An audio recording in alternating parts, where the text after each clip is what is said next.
Das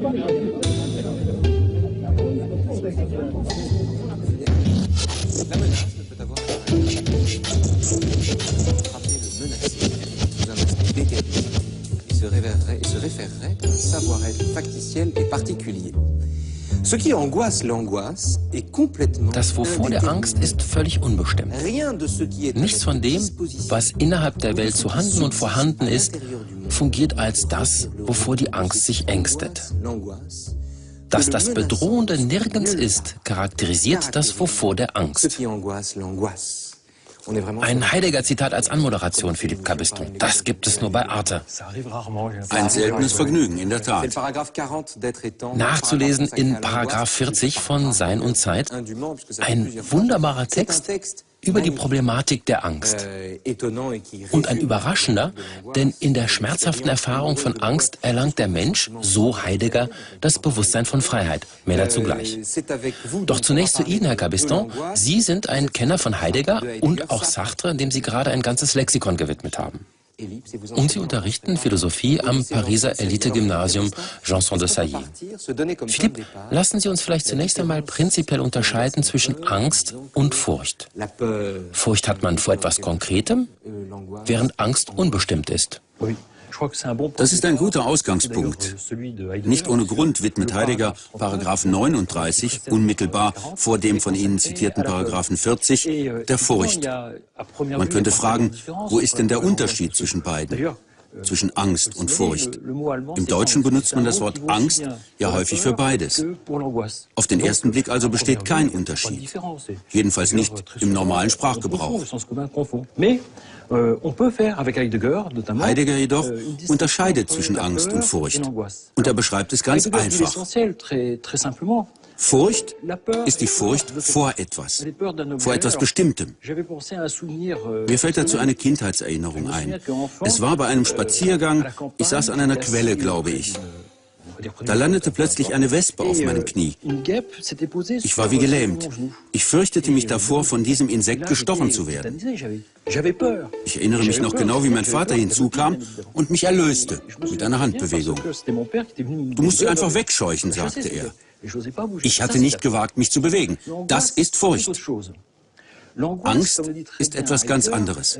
Eben wie Heidegger so schön sagt, Angst hat kein bestimmtes Wovor. Angst hat man vor nichts Konkretem. Das klingt paradox, denn wie soll das gehen? Angst haben, aber vor nichts. Es muss doch etwas da sein, wovor man Angst hat. Nein, eben nicht. Die Angst hat kein Wovor, ist eine Angst vor nichts. Wie Heidegger sagt, vor etwas Nicht-Seiendem. Vor nichts, das konkret in unserer Welt existiert. Sei es eine Wespe, ein wütender Mensch, eine Waffe, etc. Das heißt, sich zu fürchten ist nur eine Ausrede. Eigentlich haben wir Angst? Vielleicht, ich bin mir nicht sicher. Jedenfalls meine ich, besteht eine Beziehung zwischen Furcht und Angst. Denn Angst kann durchaus zur Furcht werden. Und umgekehrt auch Furcht zur Angst. Angst kann als Furcht daherkommen oder als solche zum Ausdruck kommen. Etwa wie hier im Psycho. Jeder kennt diese Szene aus Hitchcocks Film, in der die arme Janet Leigh nichtsahnend unter der Dusche steht. Eine Szene, die Furcht oder Angst hervorrufen kann, je nachdem. Furcht angesichts einer objektiv vorhandenen Gefahr und Angst, weil das Opfer die Bedrohung nicht sieht, völlig ahnungslos ist. Das Ganze verstärkt durch die staccatohafte Streichermusik von Bernard Herrmann. Eine Szene, die unter die Haut geht und perfekt zum Ausdruck bringt, was Heidegger unter Angst versteht. Hier könnte man sogar zusätzlich noch einen dritten Begriff einführen. Entsetzen. Wie gesagt, sie steht völlig ahnungslos unter der Dusche. Als dann plötzlich das Messer hinter dem Duschvorhang auftaucht, ist sie völlig entsetzt. Packt sie das Grauen. Doch auch dieses Entsetzen hat etwas zu tun mit der Angst. Wir werden sicher noch darauf zu sprechen kommen. Die Angst hat auch eine Beziehung zum Tod. Die Frau hier, angesichts dieser Bedrohung, dieser Gefahr, wird plötzlich konfrontiert mit ihrer eigenen Sterblichkeit. Man sieht also hier die Nähe zwischen Angst und dem, was ich Entsetzen nenne. Denn ich denke schon, dass man unterscheiden kann zwischen Gefühlsregungen wie Furcht, Besorgnis, Entsetzen.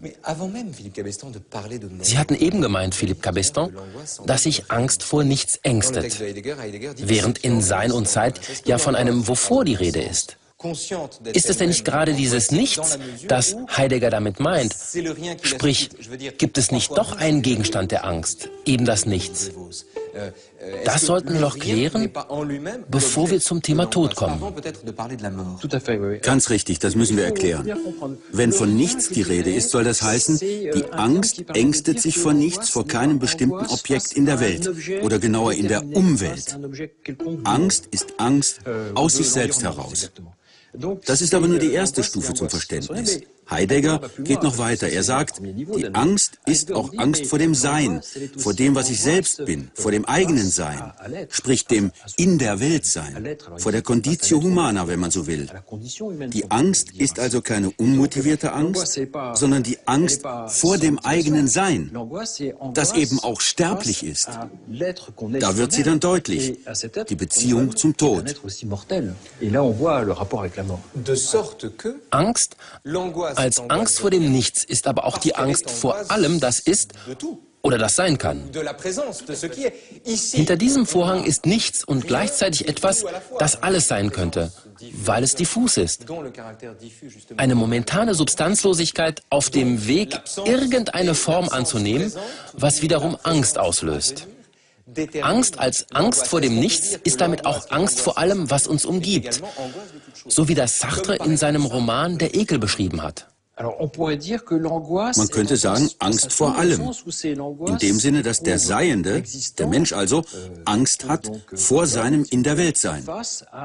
Und insofern eben vor allem, was uns umgibt. Der Mensch hat Angst vor dem, was Heidegger seine Geworfenheit nennt. Angst vor der Vorstellung, dass wir uns im Grunde plötzlich in einer Welt vorfinden, in der wir uns nicht heimisch fühlen.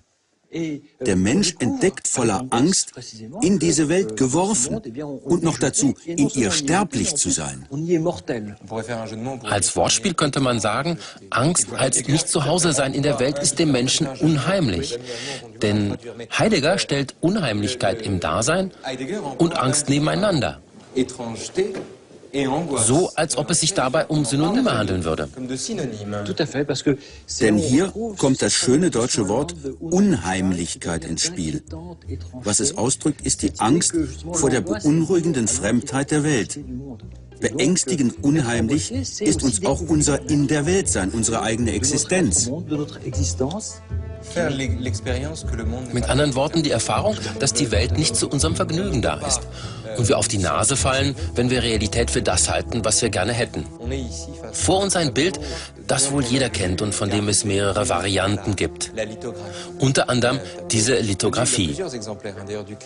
Das Bild heißt Der Schrei von Edvard Munch oder Munk. Ganz egal, wie man es ausspricht. Eben, wichtig für uns war, dieses bekannte Bild in seinem elementarsten Ausdruck in Schwarz-Weiß zu zeigen. Und damit man sich besser einfühlen kann, haben wir das Fernsehbild in die gleiche Stimmung versetzt. Um eine Angst zu verdeutlichen, die hier zunächst begrenzt ist auf die Person im Vordergrund und sich dann immer weiter im Bild im Rest der Welt ausbreitet. Die Menschen hinten auf der Brücke sind völlig unbeteiligt. All das zusammen vermittelt dieses Gefühl der Unheimlichkeit, von der Sie vorhin sprachen. Dieses bemerkenswerte Bild zeigt sehr gut, was Angst ist. Dieser Mensch, Frau oder Mann, hält sich den Kopf. Doch wir erkennen nichts, was ihn ängstigen, ihm Furcht einflößen könnte. Also ist es auch hier seine Conditio, das eigene Sein, das in der Welt sein dieses Menschen, das offensichtlich der Grund ist für diese Angst. Weil Edvard Munch Norweger ist, denke ich übrigens an einen anderen Skandinavier. Denn der Begriff der Angst hat ja eine Vorgeschichte. Kierkegaard. Richtig. Sören Kierkegaard schrieb bereits 1844 ein recht bekanntes Werk mit dem Titel Der Begriff Angst. Heideggers Angstbegriff stützt sich unter anderem eben auch auf die Veröffentlichung Kierkegaards. Wir sehen hier einen Menschen, der konfrontiert ist mit seiner Existenz, mit der Not, der Angst, der Schwierigkeit des eigenen Seins in der Welt. Sowohl bei Heidegger als auch bei Kierkegaard oder auch Sartre, allesamt große Denker der Angst, ist Angst verbunden mit dem schwindelerregenden Gefühl von Freiheit, dem Gefühl, dass alles möglich ist. Und so ein Gefühl kann einen zum Beispiel auch im Fernsehen überkommen. Bei uns hier vielleicht weniger, weil das keine Live-Sendung ist. Aber vor laufender Kamera kann es schon mal passieren, dass einem die Freiheit zu Kopf steigt. Dann denkt man plötzlich, wie wär's, wenn ich meinen Gast beschimpfe? Oder wie wär's, wenn ich mich jetzt nackt ausziehe? Das hat nichts mit Durchdrehen zu tun, sondern ist dieser Schwindel der Freiheit und gleichzeitig ein Abbild der Angst. Schwindel der Freiheit. Das ist exakt Kierkegaards Begriff. Er definiert Angst als Schwindel der Freiheit. Das ist sehr gut ausgedrückt. Diesen Schwindel der Freiheit findet man überall, in jeder Situation. Nehmen Sie diesen Steg hier auf dem Bild mit dem Geländer. Wenn ich dort stünde, könnte ich hinuntersehen und mir plötzlich sagen, was wäre, wenn du dich jetzt runterstürzt? Die Möglichkeit hätte ich ja. Wir können also unterscheiden, zum einen die Furcht vor der Leere und zum anderen den Schwindel der Freiheit. Im Grunde ist es nichts anderes als das sartrische Verständnis des Angstbegriffs. Dieses Ich könnte ja, möglich wäre es. Ist Ihnen eigentlich aufgefallen, dass die Person in der Schrei genauso schiebt wie Sartre? Nein, aber Sie haben völlig recht. Und zwar nach außen. Sartre sagte mal, der einzige Unterschied zwischen ihm und Paul Nizan sei, dass der nach innen schiele. Jedenfalls, in diesem Bild, in diesem schrecklich verzerrten Gesicht, ist eine Angst porträtiert, die sich ihrer selbst bewusst ist, die um ihre Grundlosigkeit weiß.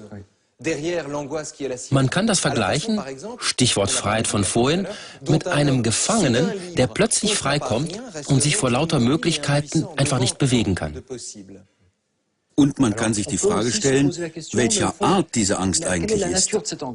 Aber da ergibt sich ein großes Problem, nämlich die Frage nach dem Zusammenhang zwischen der Angst im psychopathologischen Sinne, also bei Psychosen oder Neurosen, und der existenziellen Angst. Wenn man in dieses verzerrte, verzweifelte, angsterfüllte Gesicht blickt, kann man sich fragen, welche Art von Angst verspürt dieser Mensch? Ist es eine rein existenzielle Angst oder eine, die krankhafte Züge hat? Man könnte es meinen bei diesem fratzenhaft verzerrten Gesicht. Wenn nicht beides dasselbe ist, vielleicht äußern sich in psychischen Störungen ja genau die Dinge der Welt, die man ausblendet. Genau das ist die Frage, die ich aber auch nicht zu beantworten wage. Zumindest aber kann man fragen, ob sich diese beiden Formen der Angst unterscheiden oder gleichsetzen lassen. Und wenn ja, wo ist dann die Verbindung zwischen existenzieller und krankhafter Angst? Das sei dahingestellt. Wenden wir uns lieber einer anderen Frage zu, die paradoxerweise fast beruhigt, nämlich der Frage nach einer objektiven oder objektivierbaren Angst. Auf diesem Foto von Richard Culver schaut eine Frau in den Spiegel und ist dabei ziemlich besorgt. Sind es die Falten auf der Stirn oder die ausgeprägten Tränensäckchen? Wenn dem so wäre, dann rührt die Angst dieser Person ganz einfach davon her, dass sie sich ihres Alters bewusst wird, ihr die eigene Vergänglichkeit vor Augen gehalten wird. Aber wenn Angst doch eigentlich unbestimmt ist, wird man ihr dann noch gerecht, wenn man sie auf etwas Konkretes bezieht, wie das Altern? Da sind wir sogar exakt beim Kern des Begriffs der Angst. Dieses Beispiel macht es hervorragend deutlich. Wenn ich mich nämlich selbst frage, wann habe ich denn überhaupt schon einmal Angst empfunden, wann eine solche Erfahrung gemacht Dann gelange ich wahrscheinlich zu der Antwort, im Grunde noch nie. Ähnlich wie Sartre, der behauptete, er habe selber Ekel nie empfunden. Doch in Wirklichkeit kennen wir diese Angst sehr gut. Sie stellt sich ein, wenn wir auf die eine oder andere Weise mit unserer Sterblichkeit konfrontiert werden. Die Falten hier künden von der Endlichkeit, dem Verfall des Körpers, unserem baldigen Tod. Deshalb sind wir beängstigt, wenn wir sehen, wie unsere Haut erschlafft, wie die Falten sich mehr und mehr eingraben in unser Gesicht. Also besteht kein Unterschied. Jedenfalls nicht im normalen Sprachgebrauch. Heidegger jedoch unterscheidet zwischen Angst und Furcht. Und er beschreibt es ganz einfach. Furcht ist die Furcht vor etwas Bestimmtem. Mir fällt dazu eine Kindheitserinnerung ein. Es war bei einem Spaziergang, ich saß an einer Quelle, glaube ich. Gilt als das, wovor die Angst sich ängstet. Dass das Bedrohende nirgends ist, charakterisiert das Wovor der Angst. Ein Heidegger-Zitat als Anmoderation, Philippe Cabeston. Das gibt es nur bei Arte. Ein seltenes Vergnügen, in der Tat. Nachzulesen in Paragraph 40 von Sein und Zeit. Ein wunderbarer Text über die Problematik der Angst. Und ein überraschender, denn in der schmerzhaften Erfahrung von Angst erlangt der Mensch, so Heidegger, das Bewusstsein von Freiheit. Mehr dazu gleich. Doch zunächst zu Ihnen, Herr Cabeston. Sie sind ein Kenner von Heidegger und auch Sartre, dem Sie gerade ein ganzes Lexikon gewidmet haben. Und Sie unterrichten Philosophie am Pariser Elite-Gymnasium Janson de Sailly. Philippe, lassen Sie uns vielleicht zunächst einmal prinzipiell unterscheiden zwischen Angst und Furcht.